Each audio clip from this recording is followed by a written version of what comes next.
I'm so sorry, ma'am. I know you need this medicine, but it looks like it's not covered by your insurance. Yeah, unfortunately, I had to deny that one. Wait, who are you? I'm your insurance company's pharmacy benefit manager. I get paid based on the price of a medicine, and I don't make as much money off this one. No one should stand between you and your medicine. Visit phrma.org/middleman to learn more. Paid for by Pharma. This is Optimal Startup Daily, episode 1044. Onboard new employees more effectively with these tips, by Michael Levitt of breakfastleadership.com. And I'm Dan, I am your host, and I am here reading to you every single day to help you optimize your business life. And I'm going to keep this intro nice and short for you for today. So with that, let's get right to our Thursday edition as we optimize your life. Onboard new employees more effectively with these tips, by Michael Levitt of breakfastleadership.com. The first day for a new employee can be both exciting and nerve-wracking. It's always interesting when you're entering a new workplace and getting set up in a new role. The onboarding process is important not just for the employee, but also for the rest of the organization.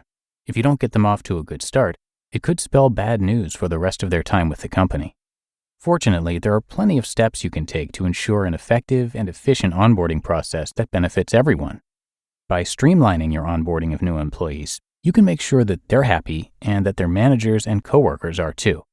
Listen to the following tips to create a more effective employee onboarding process that delivers everything you need. 1. Know what to include. The first thing you need to do is think about what needs to be included in your onboarding process. There are various types of training or things you will need to introduce to your new employee to ensure they're ready to get started. Your onboarding process might include compliance training, health and safety training, job-specific training, learning about the company culture, and getting to grips with the tools, equipment, and technology the employee will be using day to day. Defining what needs to go into your onboarding process will help you get started with streamlining it. 2. Start before the first day. You don't need to wait until your employee's first day to get started with onboarding. A number of pre-boarding tasks can be completed before them, so that some things are set up and ready to go when their first day arrives. This can include filling in forms, giving them a copy of the employee handbook, or making sure they know what to bring with them and expect on their first day. You can show your new employee that you're on the ball and save time on the first day by giving them a chance to complete important paperwork. 3. Use the best tools. It's always essential to check that you're using the best tools for any process. When you're onboarding new employees, you need tools that help you to speed things up and both collect and convey accurate information. One of the best tools you can have is an LMS, or learning management system. Delivering training is an important part of onboarding new employees, and an LMS will help you to ensure you get it right. You will definitely want to make sure your HR department has the right tools to collect essential information about new employees and keep their data secure. 4. Include a tour and introductions. If you've sent your new employee all of the paperwork prior to their first day, you'll have more time to actually engage them when they arrive. When they don't need to sit and fill out forms, you can give them a tour and make sure they're introduced to key people.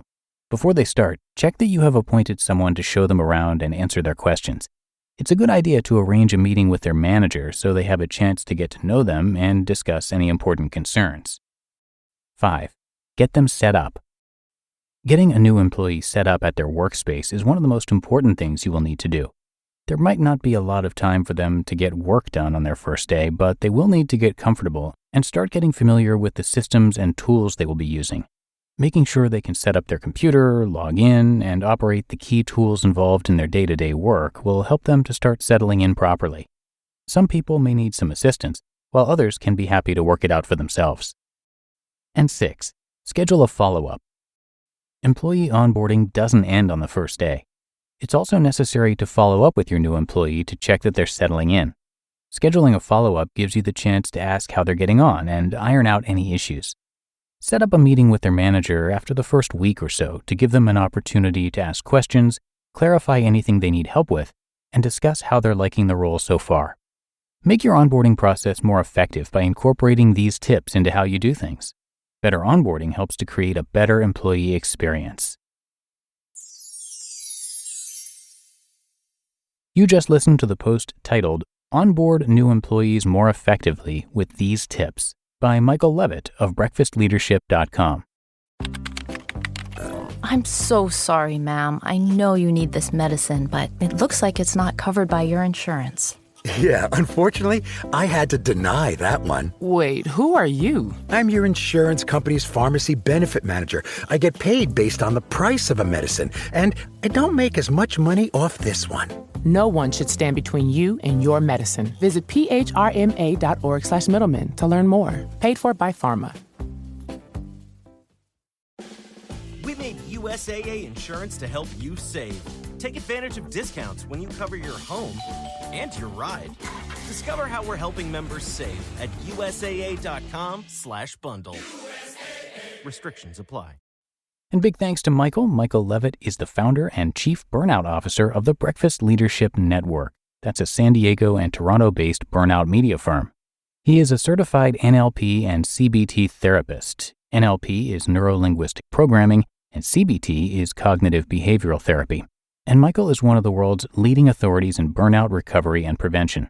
He's also a Fortune 500 consultant, #1 bestselling author, and host of the Breakfast Leadership Show. That's a top 200 podcast on Apple Podcasts. He's a 2-time top 20 global thought leader on culture with Thinkers 360 and a former healthcare executive, CIO, and CFO overseeing $2 billion budgets. So come visit him online. You can find all of his content at breakfastleadership.com. And again, a thank you to Michael for letting us share his work regularly here on OSD.